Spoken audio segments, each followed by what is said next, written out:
যিনি এত নিজে বই লিখেছেন তার নামে যদি এরকম অভিযোগ মিথ্যে করা হয়, তার কোনো মানে হয় না। আমি জানি না উনি কি বলতে চাইছেন। এরা নতুন এসছে, এরা প্রত্যেকটা বিষয়তেই চেষ্টা করছে কি করে হেয় প্রতিপন্ন করা যায়। মানুষ জানে সত্যিটা কি আর মিথ্যেটা কি, এবং তাই জন্যই এই মিথ্যে বলার জন্যই 4 মাসে এই অবস্থা হয়েছে। এটুকু বলতে পারি যে আমরা ওনাকে স্বচ্ছতা এবং সততার প্রতীক হিসাবেই দেখি, এবং বাংলার মানুষও সেভাবেই দেখে। ওনার খেয়াল খুশি মতো তো হবে না। দেশের মানুষ বাংলা সংস্কৃতি বোধ, কৃষ্টি বোধ, সাহিত্য বোধ এটা ওনাকে জানতে হবে। না জেনে মন্তব্য করছেন, এটা বাংলা, এটা ওনাকে বুঝতে হবে। বিধানসভা থেকে বই নিয়ে বই ফেরত না দেওয়ায় এবার মমতা বন্দ্যোপাধ্যায়ের বিরুদ্ধে শাস্তিমূলক পদক্ষেপ করা হতে পারে, এমনই হুঁশিয়ারি দিয়েছেন গ্রন্থাগার মন্ত্রী গৌরীশঙ্কর ঘোষ। কথা বলবো, ভাস্কর মুখোপাধ্যায় রয়েছেন আমাদের প্রতিনিধি আমাদের সঙ্গে। গ্রন্থাগার মন্ত্রী ঠিক কি জানিয়েছেন এই প্রসঙ্গে? কোন কোন বই এখনো পর্যন্ত ফেরত দেওয়া হয়নি বলে তার দাবি? দেখো, যেটা গ্রন্থাগার মন্ত্রী গতকাল সিউড়ি একটি অনুষ্ঠানে এসেছিলেন এবং সেখানেই তিনি বলেন যে প্রাক্তন মুখ্যমন্ত্রী মমতা বন্দ্যোপাধ্যায় বিধানসভা লাইব্রেরি থেকে তিনি রবীন্দ্র রচনাবলী নিয়ে গিয়েছেন এবং সে রচনাবলী সহ যেসব বই তিনি ফেরত দেননি, সে ফেরত না দেওয়ার জন্য তার বিরুদ্ধে অ্যাকশন নেওয়া হবে।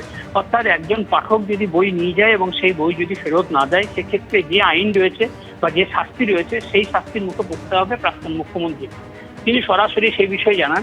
একই সঙ্গে তিনি জানান যে যেসব যখন সিদ্দিকুল্লাহ চৌধুরী গ্রন্থাগার মন্ত্রী ছিলেন তখন তিনি মমতা বন্দ্যোপাধ্যায় বেশ কিছু বই যে বাধ্য করেছিলেন লাইব্রেরিয়ান যারা ছিলেন তাদেরকে কিনতে, সেই সমস্ত বই বাতিল করা হবে। কারণ তার বক্তব্য হচ্ছে এই ধরনের বই সামাজিকভাবে অর্থাৎ সমাজে যুব সমাজ বা তাদেরকে উন্নতির ক্ষেত্রে কোনো সাহায্য করে না।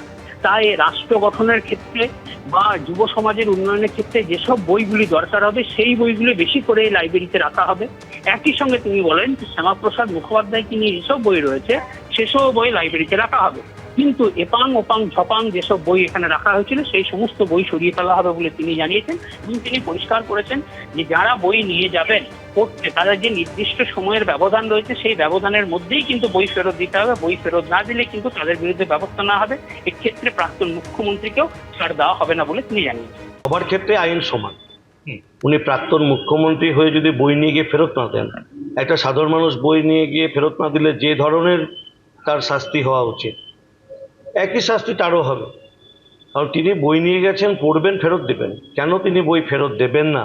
এই না দেওয়ার জন্য একজন সাধারণ পাঠকের যে শাস্তি হয় তারও সেই শাস্তি হবে। যে এপাং ওপাং ঝপাং বা অপ্রয়োজনীয় গ্রন্থ মমতা ব্যানার্জি বা তার গ্রন্থাগার মন্ত্রী সিদ্দিকুল্লাহ চৌধুরী যেগুলোকে শুধুমাত্র তাদের দলের মুনাফা তৈরি করার জন্য নিতে বাধ্য করেছেন, সেই ধরনের কোনো বই সরকারি লাইব্রেরিতে থাকবে না।